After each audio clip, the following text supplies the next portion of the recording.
नमस्ते दोस्तों। स्वागत है आपका कहानियों की पोटली में। मेरा नाम है निशान सक्सेना। मैं सुनाता हूँ कहानियाँ। ये सुनते हैं आज सआदत हसन मंटो जी की लिखी कहानी बदसूरती। साजिदा और हामिदा दो बहनें थीं। साजिदा छोटी और हामिदा बड़ी। साजिदा बड़ी खुश अक्ल थी कि माँ बाप को ये मुश्किल दरपेश थी कि साजिदा के रिश्ते आते मगर हामिदा के मुअत्तलिक कोई बात ना करता। साजिदा खुश अक्ल थी मगर उसके साथ से बनना और संवरना बड़ा अच्छा लगता था। के मुकाबले में हामिदा बहुत सीधी सादी थी। उसके खदोखाल भी पुरकशिश ना थे। साजिदा बड़ी चंचल थी। दोनों जब कॉलेज में पढ़ती थी तो साजिदा ड्रामों में हिस्सा लेती और उसकी आवाज़ भी अच्छी थी। सुर में गा सकती थी, लेकिन हामिदा को तो कोई पूछता भी ना था। कॉलेज की तालीम से फरागत हुई तो उसके वालिदैन ने उसकी शादी के मुतल्लिक सोचना शुरू किया। साजिदा के लिए कई रिश्ते तो आ चुके थे मगर हामिदा बड़ी थी, इसलिए वो चाहते थे कि पहले उसकी शादी हो। इसी दौरान में साजिदा कोई एक को खूबसूरत लड़के से तो किताबत शुरू हो गई जो उस पर बहुत दिनों से मरता था। ये लड़का अमीर घराने का था। एमए कर चुका था और आला तालीम हासिल करने के लिए अमेरिका जाने की तैयारी कर रहा था। उसके माँ बाप चाहते थे कि शादी हो जाए तो वो अपनी बीवी को साथ लेकर जाए। हामिदा को मालूम था कि उसकी छोटी बहन से वो लड़का बेपनाह मोहब्बत करता है। एक दिन जब साजिदा ने उसे उस लड़के का इश्किया जज्बात से लबरेज खत दिखाया तो वो दिल ही दिल में बहुत कुढ़ी, इसलिए कि उसका चाहने वाला तो कोई भी ना था।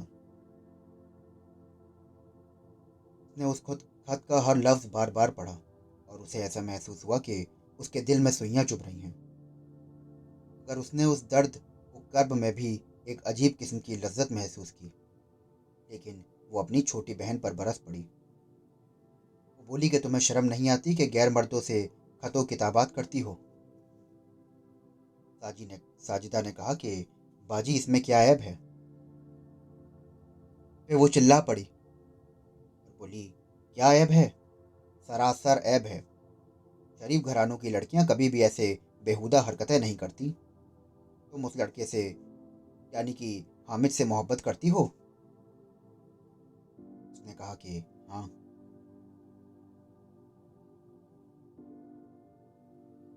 हमीदा चिल्लाती हुई बोली, लानत है तुम पर।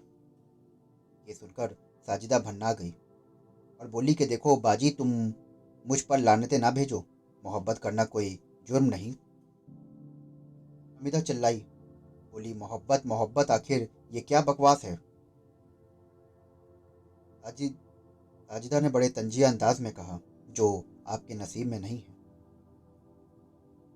हमीदा को समझ में तो ना आया कि वो क्या कहे। चुनांचे खोखले गुस्से में आकर उसने छोटी बहन के मुंह पर जोर का थप्पड़ मार दिया। इसके बाद दोनों एक दूसरे में उलझ गईं। देर तक उन दोनों में हाथापाई होती रही। हामिदा उसको ये कोसने देती रही कि वो एक नामरहम मर्द से इश्क लड़ा रही है और साजिदा उससे ये कहती कि वो जलती है इसलिए कि उसकी तरफ कोई मर्द आंख उठा के भी नहीं देखता। हामिदा डील डील डॉल के लिहाज से अपनी छोटी बहन के मुकाबले में काफ़ी तगड़ी थी। इसके अलावा उसे खार भी था। इसने उसके अंदर और भी कुव्वत पैदा कर दी थी। उसने साजिदा को खूब पीटा, उसके घने बालों को की खूबसूरत लटें नोच डालीं और खुद हांफती हांफती अपने कमरे में जाकर जार ओ कतार रोने लगी। साजिदा के घर में इस हादसे के बारे में कुछ ना कहा। शाम हामिदा शाम तक रोती रही। बेशुमार ख्यालात उसके दिमाग में आए। वो नादिम थी कि उसने महज इसलिए कि उससे कोई मोहब्बत नहीं करता उसने अपनी बहन को, जो कितनी नाजुक है, उसे पीट डाला। वो साजिदा के कमरे में गई, दरवाजे पर दस्तक दी। साजिदा लेकिन साजिदा ने कोई जवाब ना दिया। हामिदा ने फिर जोर से दस्तक दी। रोनी आवाज में पुकारी, साजी मैं माफ़ी मांगने आई हूँ। खुदा के लिए दरवाज़ा खोलो। हमीदा 10-15 मिनट तक दहलीज के पास आंखों में डबडबाए आंसू लिए खड़ी रही।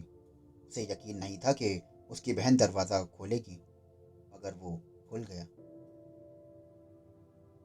साजिदा बाहर निकली और अपनी बड़ी बहन से हम आगोश हो गई। वो बोली कि क्यों बाजी, आप क्यों रो रही हैं? हमीदा की आंखों में से टप टप आंसू गिरने लगे। बोली कि मुझे अफसोस है कि तुमसे आज बेकार लड़ाई हो गई। साजिदा बोली कि बाजी, मैं बहुत नादिम हूँ कि मैंने आपके मुतल्लिक ऐसी बात कह दी जो मुझे नहीं कहनी चाहिए थी। तुमने अच्छा किया साजिदा। मैं जानती हूँ कि मेरी शक्ल और सूरत में कोई कशिश नहीं। खुदा करे तुम्हारा हुस्न कायम रहे।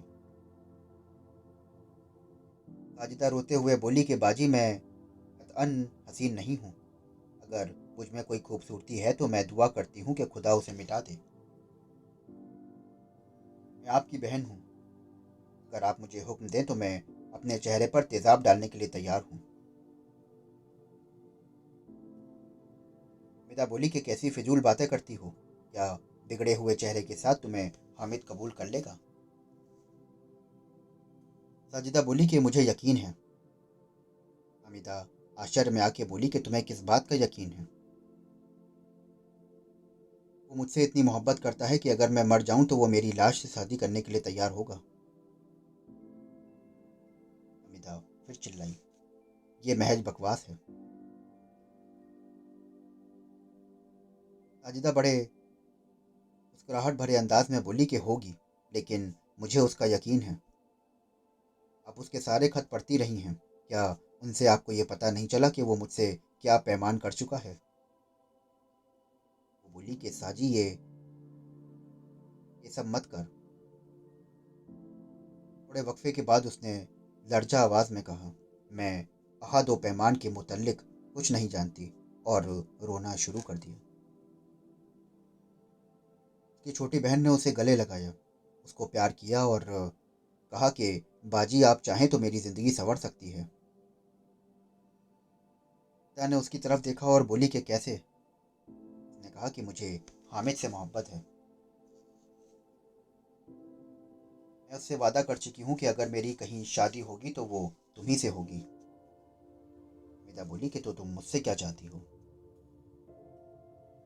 साजिदा बोली कि मैं ये चाहती हूँ कि आप इस मामले में मेरी मदद करें। अगर वहाँ से पैगाम आए तो आप उसके हक में गुफ्तगू कीजिए। अम्मी और अब्बा आपकी हर बात मानते हैं।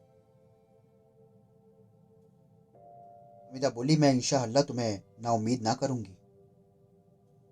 साजिदा की शादी हो गई।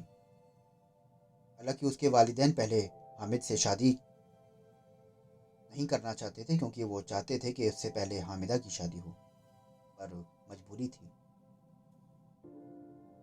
साजिदा अपने घर में खुश थी। उसने अपनी बड़ी बहन को शादी के दूसरे दिन खत लिखा, जिसका मजमून कुछ इस किस्म का था, मैं बहुत खुश हूँ। हामिद मुझसे बेइंतहा मोहब्बत करता है। बाजी, मोहब्बत अजीबो गरीब चीज़ है। मैं बेहद मसरूर हूँ। मुझे ऐसा महसूस होता है कि ज़िंदगी का सही मतलब अब मेरी समझ में आया है। खुदा करे कि आप भी इस मुसर्रत से महजूज हों। इसके अलावा और भी बहुत सी बातें उस खत में थीं जो एक बहन अपनी बहन को लिख सकती है। हमीदा ने ये पहला खत पढ़ा और वो रोई। उसे ऐसा महसूस हुआ कि हर लफ्ज़ एक हथौड़ा है जो उसके दिल पर ज़र्ब लगा रहा है। इसके बाद उसको और भी खत आए, जिनको पढ़ पढ़ के उसके दिल पर छुरियां चलती रहीं। रो रो कर उसने अपना बुरा हाल कर लिया था। उसने कई मर्तबा कोशिश की कि कोई राह चलता जवान लड़का उसकी तरफ मुतवज्जा हो, मगर वो नाकाम रही। उसे इस अरसे में एक अधेड़ उम्र का मर्द मिला। बस में मुठभेड़ हुई थी। वो उससे मरासिम कायम करना चाहता था, मगर हामिदा ने तो उसे पसंद ना किया। वो बेहद बदसूरत था। 2 बरस के बाद उसकी बहन साजिदा का खत आया कि वो और उसका खाविंद आ रहे हैं। वो आए। हामिदा ने मुनासिब और मौजूद तरीके से उनका खैर मकदम किया। साजिदा के खाविंद को अपने कारोबार के सिलसिले में एक हफ्ते तक क़याम करना था। साजिदा से मिलकर उसकी बड़ी बहन बहुत खुश हुई। हामिद बड़ी खुश अखलाकी से पेश आया। वो उससे भी मुतासिर हुई। वो घर में अकेली थी, इसलिए कि उसके वालिदैन किसी काम से सरगोधा चले गए थे। गर्मियों का मौसम था और हामिदा ने नौकरों से कह दिया था कि वो बिस्तरों का इंतज़ाम सहन में कर दें और बड़ा पंखा लगा दिया जाए। ये सब कुछ हो गया, लेकिन हुआ ये कि साजिदा किसी हाजत के तहत ऊपर कोठे पर गई और देर तक वहीं रही। हामिद कोई इरादा कर चुका था। आंखें नींद से बोझल थीं। उठकर साजिदा के पास गया और उसके साथ लेट गया। उसके समझ में ना आया कि वो गैर सी क्यों लगती है। शुरू शुरू में बेइतनाई बरतती रही। आखिर में वो ठीक हो गई। साजिदा कोठे से उतरकर नीचे आई और उसने देखा कि सुबह के दोनों बहनों में सख्त लड़ाई हुई। हामिद भी उसमें शामिल था। उसने गर्मा गर्मी में कहा कि तुम्हारी बहन मेरी बहन है, तो तुम मुझ पे शक क्यों करती हो। हामिद ने दूसरे रोज अपनी बीवी साजिदा को तलाक दे दिया और 2-3 महीनों के बाद हामिदा से शादी कर ली। उसने अपने एक दोस्त से जिसको उस पर एतराज़ था, उसका सिर्फ इतना कहना था कि खूबसूरती में खुलूस होना नामुमकिन है, बदसूरती हमेशा पुरखुलूस होती है। तो दोस्तों, अभी आप सुन रहे थे मेरे साथ कहानी बदसूरती। लेखक थे सादत हसन मंटो और आवाज़ थी निशान सक्सेना की। आशा करता हूँ कि आपको ये कहानी बेहद पसंद आई होगी। अगर आप हर रोज़ ऐसी ही नई नई कहानियाँ सुनना चाहते हैं तो हमारे साथ जुड़े रहिए। हमसे जुड़ने के लिए हमारे चैनल को फॉलो करिए, सब्सक्राइब करिए। और आपको ये कहानियाँ कैसी लग रही हैं हमें इस बारे में ज़रूर बताइए। डिस्क्रिप्शन बॉक्स में हमारी इंस्टा आईडी और मेल आईडी दी हुई है। फिर मिलता हूँ आपसे नई कहानी के साथ। शुक्रिया।